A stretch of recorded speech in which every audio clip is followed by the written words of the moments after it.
This is 51st Dates, and I'm your host, Jolie Moore. They say that hindsight is 20/20. I decided to find out if that's true. Every week, I'm going to read a chapter from my memoir, 51st Dates, then give you the backstory and commentary on what really went down. It's been 2 whole years since I went on these dates, and I'll be experiencing them along with you as I read. We'll find out together if my future self learned anything. I don't know if I have anything figured out, but at least we'll share some laughs along the way. Dating in Southern California is nothing if not entertaining. Ready? Strap in. Let's go.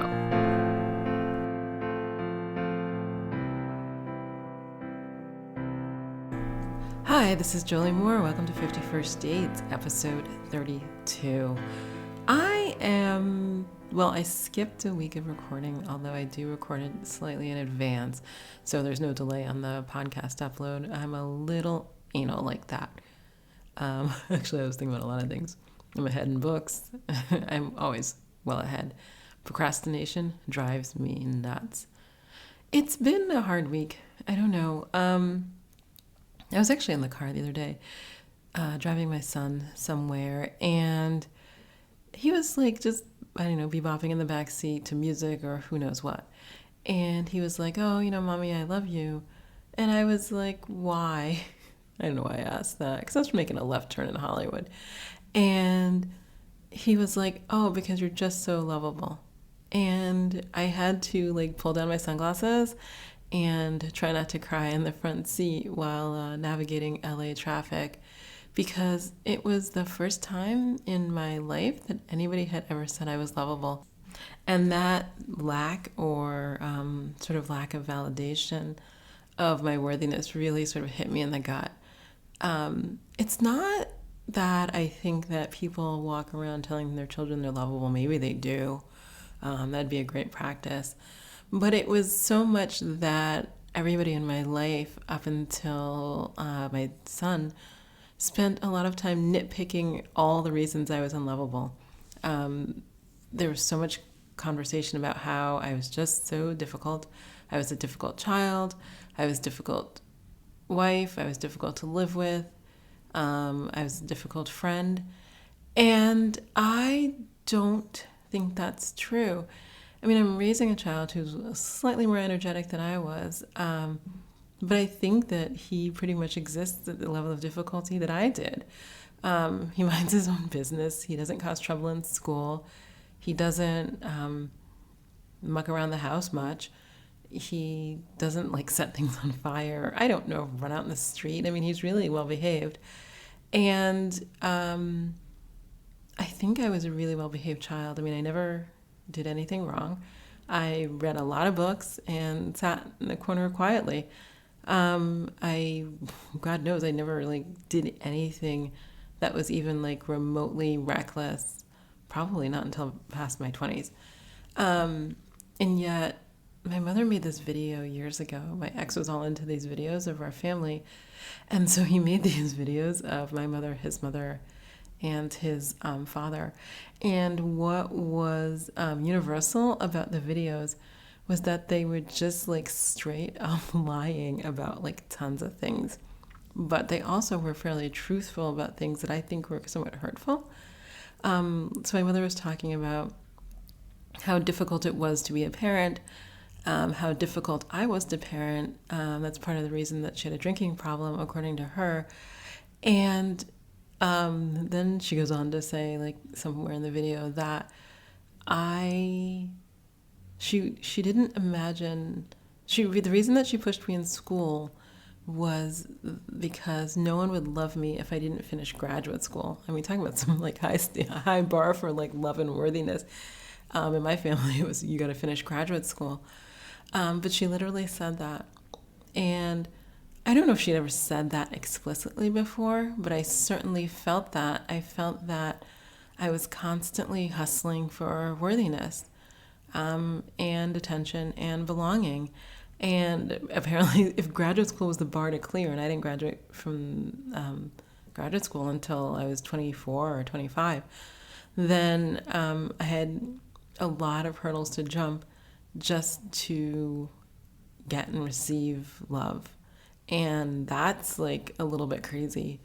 But I've just been noticing that it's one of the things that I think I'm sort of exhausted with in my life is that I feel like I spend a lot of time trying to convince people to love me. And maybe it's not people, maybe it's just men. My friends love me, my child loves me, my ex said he did, but I don't think that abuse is love. But I just, it's just, I think this whole dating thing was just like this sort of like seeking out like attention or love or adoration. As you guys know, I did the Gumball Love podcast a few weeks back, and she talks a lot about attention-seeking men. But the reason that am attracted to those kinds of men is because I'm that person myself.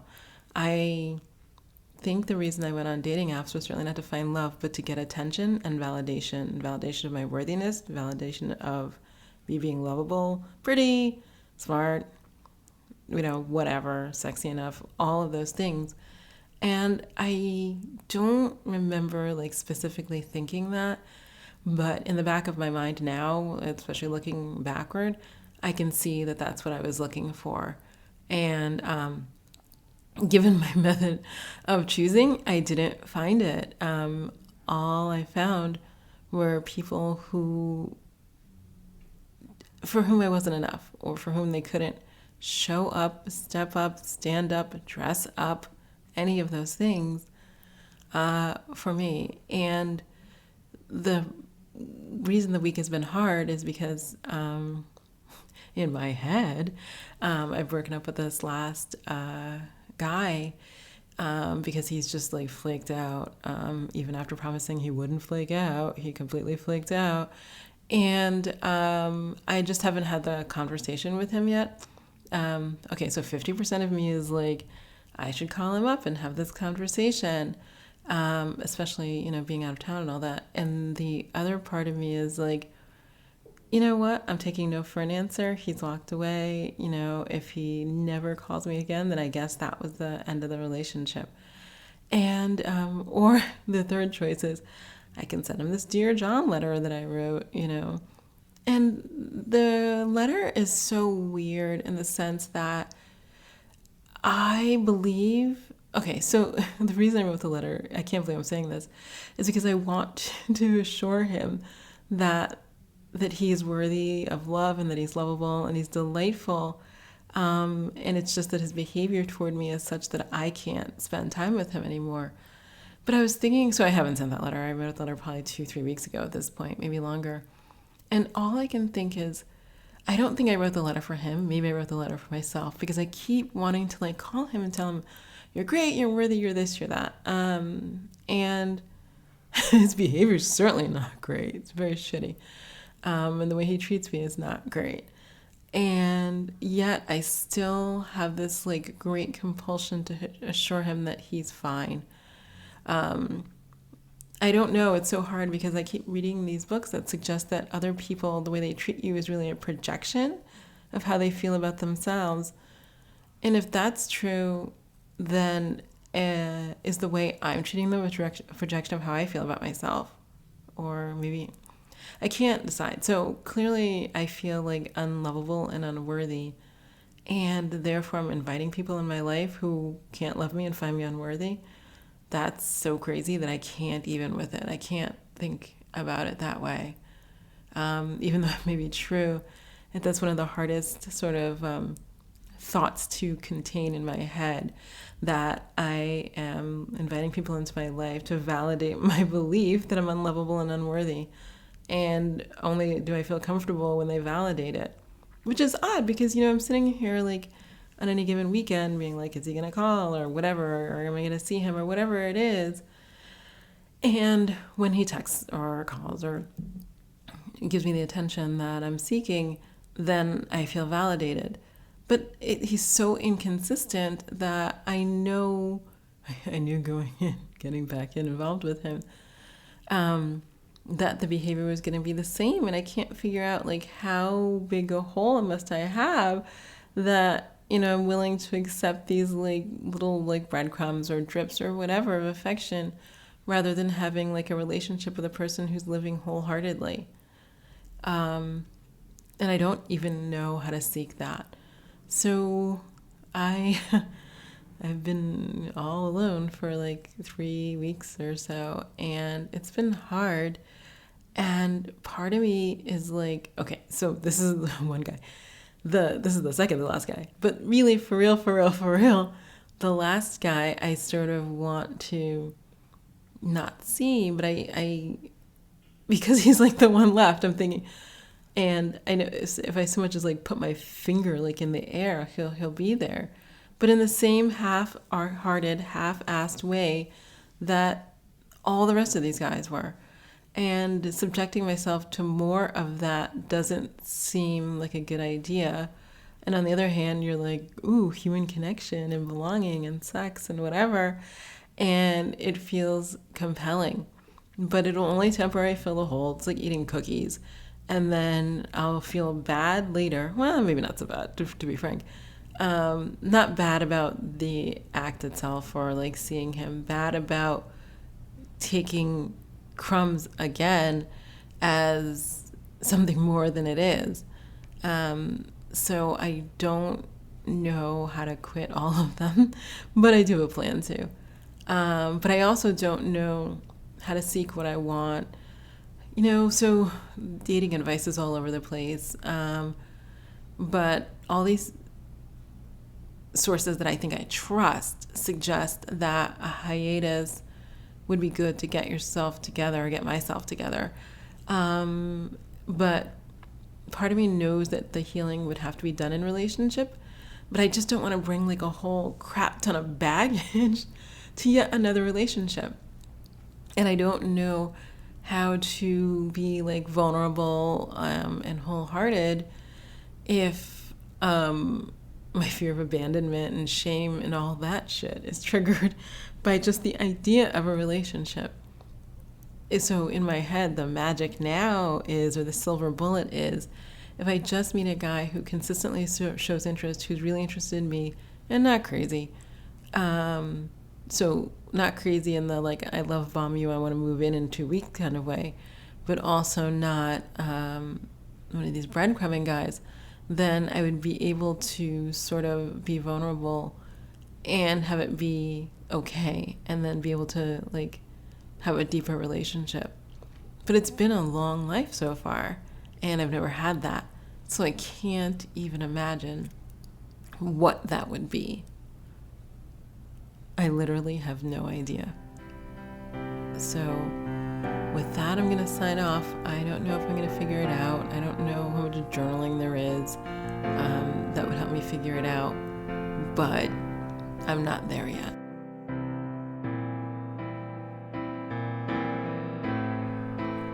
Chapter 31, The Surrendered Single, August 4. Based on the advice of those dating books and podcasts, I updated my online profile pic on Tinder, OkCupid, and Bumble to be a smiling picture. It was dead serious before, which I thought was sexier. So I wake up to a notification on Tinder, and you guessed it, Classic Car Guy has also updated his pic 8 hours later. 8 hours and 7 minutes later, I should add. He hadn't updated it after I met him. Don't ask me how I know that. I know I should unmatch. Let's just say that I'm proud I didn't click the green heart next to the picture or message him. See, I have restraint.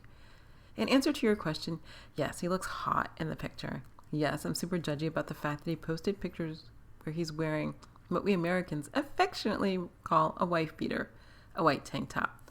No, he didn't update his profile from no drama, no issues to heaps and buckets of drama and I will stand you up. Though he has been married 3 times, so maybe I'm the only person who's been stood up. Because that last entry was so short, for the first time ever, I'm going to read 2 chapters in a row because they dovetail nicely. Chapter 32, The HIV Test, August 14. The best part of listening to podcasts on dating is I've learned a ton. A year ago, a friend sent me a box of books on dating. I stacked them on a bookcase unread and immediately moved on to downloading dating apps. I'm not in West Hollywood, so I can't say if the books are any good. What has been informative and probably life-changing are podcasts.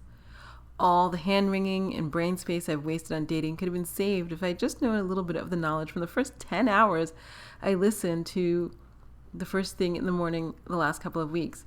Have you heard of breadcrumbing or e-tethering? Nope. Me either until last week. Apparently that's what Classic Hard Guy did. It's a thing, his particular pathology.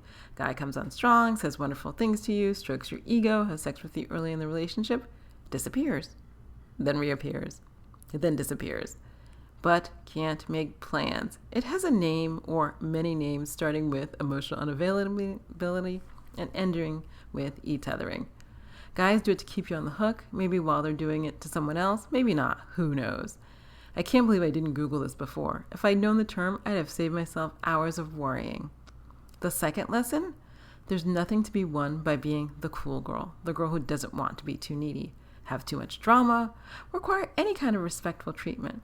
Apparently, there's nothing to be gained from being the cool girl. Except guys who won't respect your time, won't respect you. So I'm done being the cool girl. I might miss her a little bit, though. This revelation came on the heels of the worst case of hives I've ever had. My first weeks of the summer, I had swollen lymph nodes that wouldn't go away, then the allergic reaction. Started as a small rat, then turned into hives everywhere. Itchy, bumpy hives.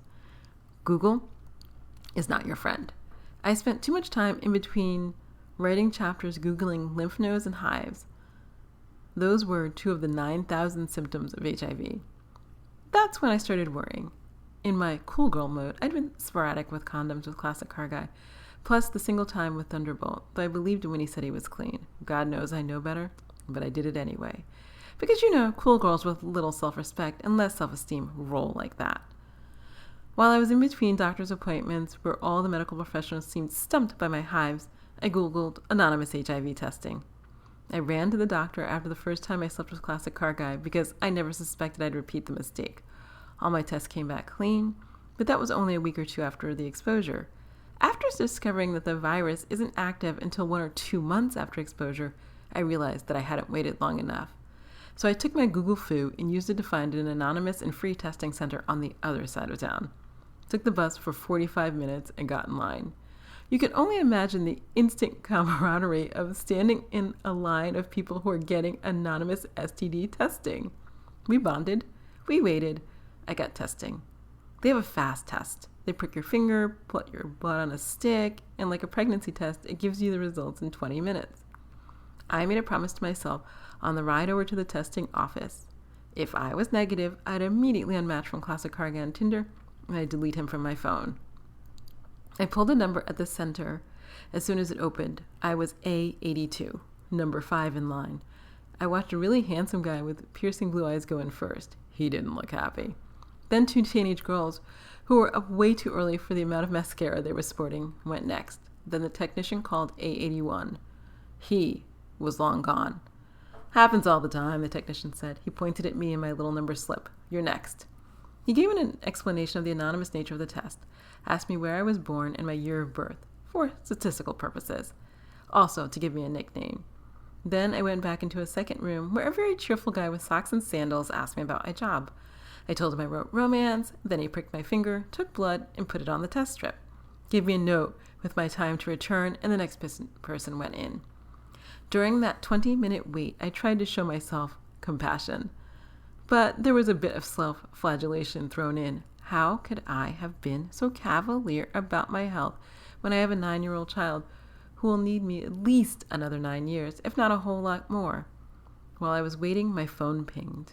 My summer friends with benefits, the sociologist, said he'd like to come by that afternoon. Normally, that would have made me smile. But hives, combined with sitting in a free clinic, that was anything but a turn on. I didn't respond and crossed my fingers hoping he was too busy with work. 20 minutes later, they called the first 3 people in. They didn't seem devastated, so I'm guessing they were negative. I wanted to continue that streak. The clinician called me over to look at the test. The control line was there, but the positive line wasn't.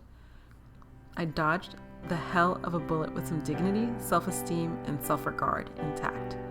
I'm not 100% sure what that will mean when I go back to West Hollywood, but for sure it won't look like the last few months.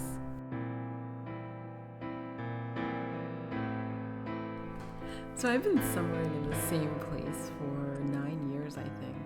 And I had never been to that part of town. Certainly, actually, I think I had once, but certainly not in some tiny little clinic on a side street for an HIV test. And now I wonder where it is. I mean, I can vaguely see it, but who knows? It was early morning. I went there as soon as the doors opened, which is why we were all standing outside. I think the doors opened at, let's say, 9 a.m. And, I was there at like 8:45 and I was fifth in line, ultimately fourth because the guy who was fourth disappeared. I can only imagine the anxiety that would have you like up and run away at a HIV quick test clinic. God save us all. So, I'd forgotten about that. I would like to say that I have been far more circumspect since. What's interesting to me is like, I can't imagine how men like over 30 or over 40 don't seem to understand where babies come from. I have never met a crop of people more unconcerned with pregnancy or disease. I mean, it's like, look, we're like in COVID times and people are like, I wonder how disease spreads. And, if there weren't COVID, we would maybe be talking about the huge resurgence and prevalence of STDs in many populations where it's unnecessary since we have all the information necessary to prevent the spread. But it is like literally something else. So 2 years. Summer guy's the same. The sociologist is fine. Although I will say, he's cute and all that. He's really kind of funny. And he's like, adulting. He's about to do his thesis defense for his dissertation, which in the time since I last saw him, thanks COVID, he wrote his thesis and has been diligently working toward actually finishing his PhD. But it's what do I want to say? I, going forward, will certainly not behave as I had in the past. I guess, being a child who did not rebel, I was not a teenager who went out on many dates or went out a lot. And so let's just say I was extremely well behaved, but all the crazy behavior that I didn't exhibit when I was a teenager, apparently now is the time to exhibit it, or then in 2019 with, too many rando guys and just like too much behavior that I'd sort of always wanted to indulge in, but there was never time because I was busy being a diligent college student or a diligent graduate student and then a diligent wife. But, how much time do you need to do any of that? And then you wake up and it's like, I woke up this summer actually after the sociologist texted me like the moment I landed. And I thought to myself, and I saw him like the first week or two I was here, and I was talking to a friend and I was like, I just am not into this anymore. And she's like, maybe you've outgrown it. And I was starting to think that maybe I have. Like, he's fun, he's nice, he's actually not an asshole. I hear myself because it's like, he's not an asshole, but he's also not available. Like, he's unavailable for any number of reasons. He wants to like move to a different country or get his career started, or I don't know what he wants to do, but what he doesn't want to do is be in a relationship, which is fine. And I do, not with him because I'm not interested in a long distance relationship, but we can be friends. I mean, he's really cool. He's cool as shit. But what the thing is that I just am not that interested in sort of like, let's go out and have a date and then have a little fun and then go home. It's starting to feel a little empty. And so I'm not against like casual sex or one night stands or any of that. But I think what I don't like anymore is the emptiness. I want sort of a fulfilling long-term back and forth relationship with somebody who's available for that and who actually wants that with me. And that's huge. And how I go about it, I don't know. So to be honest, I'm like sort of at the place where, I don't know, I spent the last few days like going to museums and starting a new book and thinking that between my son and life and all the stuff I do, like it's pretty fulfilling and actually kind of busy. And I bought a lot of plane tickets, so I think I'm going to be traveling a lot over the next 6 months. And right now, that feels like enough. Would I like to have a companion to enjoy that with? Yes. Would I like to have any of these guys be the companion I enjoy that with? Except for one, not really. And unless I can find a person who is confident and happy with the life that they have, I don't know if I want to spend any more time with half-assed, low-confidence guys. So, live and learn, I guess. Live and learn.